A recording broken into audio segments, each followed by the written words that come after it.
అందరికీ నమస్కారం అండి. సాంబార్ పెట్టాలంటే పెద్ద ప్రాసెస్, కానీ సింపుల్గా అయిపోయే విధంగా ఈరోజు చూద్దామండి. మొత్తం అన్ని ముక్కలు కట్ చేసేసి ఒకేసారి గిన్నెలో వేసేసానండి. ఇంకా తర్వాత కొంచెం గళ్ళుప్పు వేసానండి. తర్వాత ఒక స్పూన్ పసుపు వేసానండి.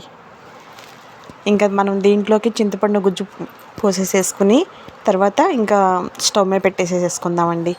ఎంత వాటర్ కావాలో అంత వాటర్ కలుపుకొని స్టవ్ మీద పెట్టేసేసుకుందాం. ఇంకా పక్కన కందిపప్పు ఉడికించుకుంటున్నానండి. కుక్కర్లో పెట్టేసుకున్నాను.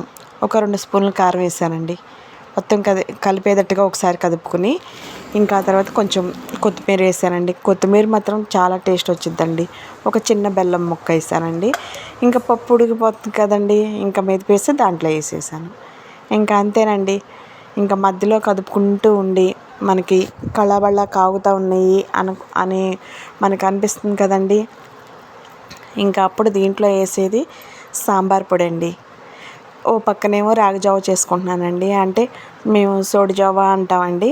అది పొద్దున్నే తాగుతామండి. అంకుల్ గారు, నేను, పిల్లలందరూ తాగుతాం. కొంచెం పాలు పోసి తాగేసేయటమేనండి. ఇంకా దీంట్లో ఏమీ లేవు. కాకపోతే బాగా ఉడికించుకుంటానండి. 2 స్పూన్లు సాంబార్ పొడి వేసానండి. ఇంకా అంతేనండి. ఇంకా వేసేది ఏమీ లేదండి. ఇంకా చక్కగా కళాబళ్ళ కాగితే మనకి సాంబార్ రెడీ అయిపోయినట్టేనండి. సింపుల్ ప్రాసెస్లో మార్నింగ్ ఈరోజు టిఫిన్ కూడా ఇడ్లీ వేస్తున్నానండి. ఇడ్లీలో కూడా సాంబార్ బాగుంటాయి కదా అనేసి పిల్లలు సాంబార్ పెట్టేసేయమన్నారు. పిల్లల లంచ్ బాస్కెట్లోకి, టిఫిన్లోకి, అన్నిటిలోకినండి.